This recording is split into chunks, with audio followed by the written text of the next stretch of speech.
Welcome, class, to this week's discussion on imperialism.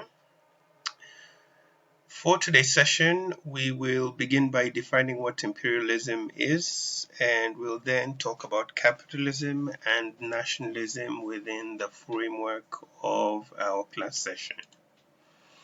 Thinking about imperialism or nationalism, the issue is deciding whether um, imperialism and nationalism go together, to what extent they affect the people who are subjugated to both imperialism and nationalism, and within what context do countries that are able to advance both an imperialistic and nationalistic um, view are able to expand their domination over the subjugated areas over which they control.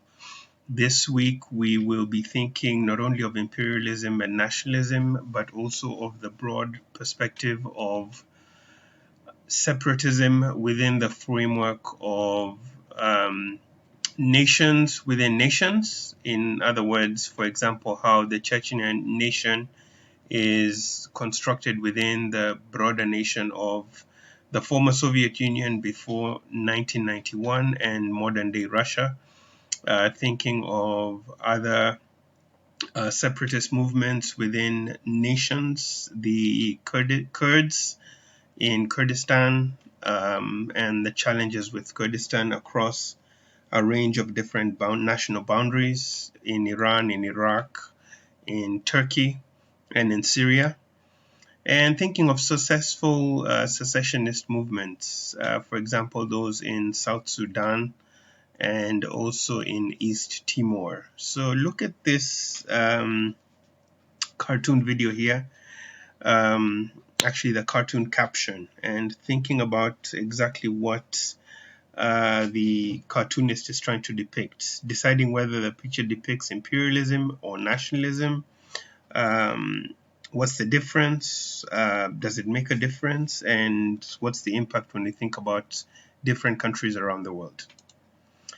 Imperialism is when a strong nation dominates other countries socially, economically, politically, conquering foreign lands. An example is this Atlantic slave trade, which is a significant precursor to the establishment of a lot of the colonies in South America and in North America, thinking of the impacts and broad elements of these Atlantic slave trade.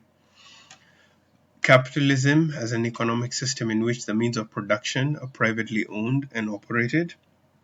Thinking about the positives and negatives of capitalism, the extent to which capitalist frameworks can lead towards separatism within different contexts. The question of nationalism, the belief that people should be loyal mainly to the nation, a sense of identity and unity within the people in your country. And when we think about nationalism, let's also remember that nationalism can be constructed literally in terms of the actual borders of a nation, or it could be constructed ideationally. In that context, the nation doesn't physically exist, but it exists within the confines of the people with whom it's identified. So, for example, thinking about the Islamic State um, of the um, uh, of the Middle East, the Islamic State of the Lorient, and thinking of how the ideational conception of Islam is constructed within that confines, that the Islamic State sees itself beyond the confines of the nation state, beyond the confines of national borders, and seeing the unity of Muslim people beyond national borders and into a very sort of pan-Islamic perspective in an international worldview. Looking at Queen Victoria, who's in the pictured caption over here, who's very instrumental in terms of thinking of the expansion of the British Empire, the peak of British powers, Pax Britannia, and how the British were able to consolidate and expand their empire through empire building, economics, political and military interests, power and authority, and also language and culture. The English language is extensively used in many parts of the world, and the English culture is very active within many countries, including the United States. Here we have a map of the British Empire at its peak. You can see the confines of one end here in North America, all the way to Africa and the Middle East, and also going back into India and New Zealand, Australia, Fiji, and a lot of the islands in Southeast Asia.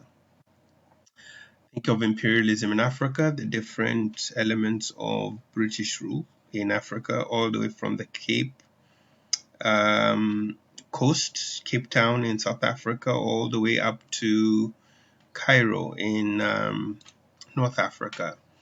Forces enabling African and Indian imperialism, European superior technology, thinking about the means of communication, spread of European powers to different regions, but also the disunity between different ethnic nations in Africa and also in India, which led to the expansion of imperial power for the colonial countries. Thinking about the British in India, the commercial networks the British established to exploit and expropriate resources from those different countries. Imperialism in the different states in India. Thinking about how, for example, this map of India in 1858 then translates to the map of India in 1947 at independence, and how this picture of India was broken further into Pakistan. And eventually in 1971, Pakistan also had secessionist regions which broke up into Bangladesh. And then also thinking of separatist movements around the tribal areas, the autonomous regions of Kashmir and Punjab. Kashmir, disputed region between India and Pakistan. All these separatist movements have significant roots within the frameworks of former colonial boundaries. Thinking about the imperialist nature of imperial powers in China, the different parts of China, how China historically has seen itself as being exploited by foreign powers, which then lends credence to the modern state of China in the current political realm, where China is trying to reassert itself and establish itself as a modern nation that's strong and is able to challenge major powers around the world. Think about the Suez Canal and its use not only within the significance of the Suez Canal for Egypt, but also for global transportation. The Suez Canal, established in 1857, similar importance to the Panama Canal in the Americas, very important to commerce and trade globally. And thinking about how these transport corridors then speak to wider issues of international trade and commerce. Imperialism in the Americas, the whole conception of manifest destiny, what that means, how that speaks to how we understand the United States and the imperial power of the United States within the Americas.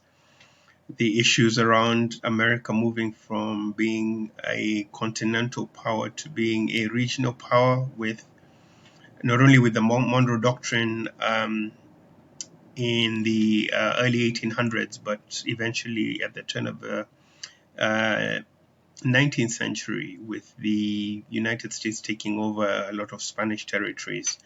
mainly in the Philippines, in Puerto Rico, and in Guam. The Age of Imperialism, 1850 to 1914, thinking about the Berlin Conference, which divided the African continent into different parts. Causes of imperialism, nationalism, economic competition, the Messianic spirit, Europeans believing they needed to spread Christianity to the rest of the world, with a very Orientalist and very pejorative perspective that a lot of those countries in other areas didn't have cultures or civilizations of their own. And thinking about how some of these consequences of nationalism, European nationalism, economic competition, and missionary spirit have led to some of the challenges we have in contemporary international affairs.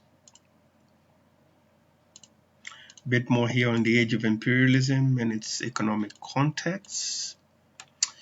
Thinking about the causes of imperialism in terms of population, competition, new weapons, racial superiority, racism, white man's burden, and extraction of raw materials towards new markets.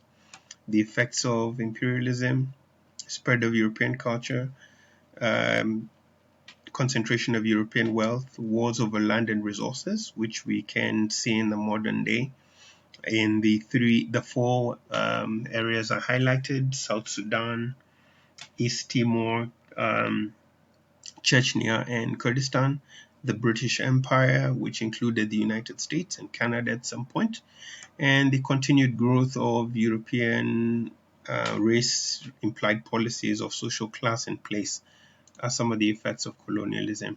So some of the questions we should be thinking of in this section of the class is: how did European imperialism improve people's lives? So for example, thinking about how the spread of English was able to um, support the creation of the Nigerian state, for instance, which has over 4,000 different languages and dialects, and how 150 million people in that country are now able to speak one language. Think about the utility of English in a subcontinent like India, with so many diverse people and languages and traditions, and the abilities to be able to use one language to unify the whole country. How did European imperialism harm people's lives? Thinking about the effects of economic imperialism, issues around global trade, and how those have their roots within the imperial framework.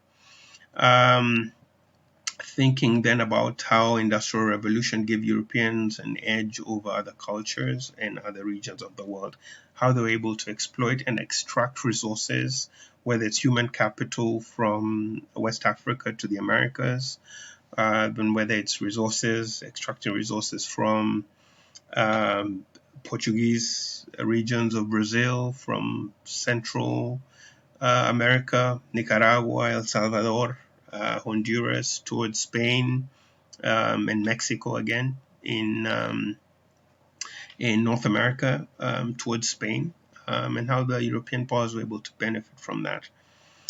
And then also think about the broad conceptions of why the European nations were able to scramble for Africa, the last frontier in 1885. We have Italy and Germany being created as nation states, and their impact in terms of their desire to engage within the scramble for Africa. So I hope you are staying safe and well during this challenge with the coronavirus. Please remember to post your responses to the discussion board for each week on time. Um, and make sure you take the midterm, whose due date is coming due. I've posted announcements on that on the announcement board.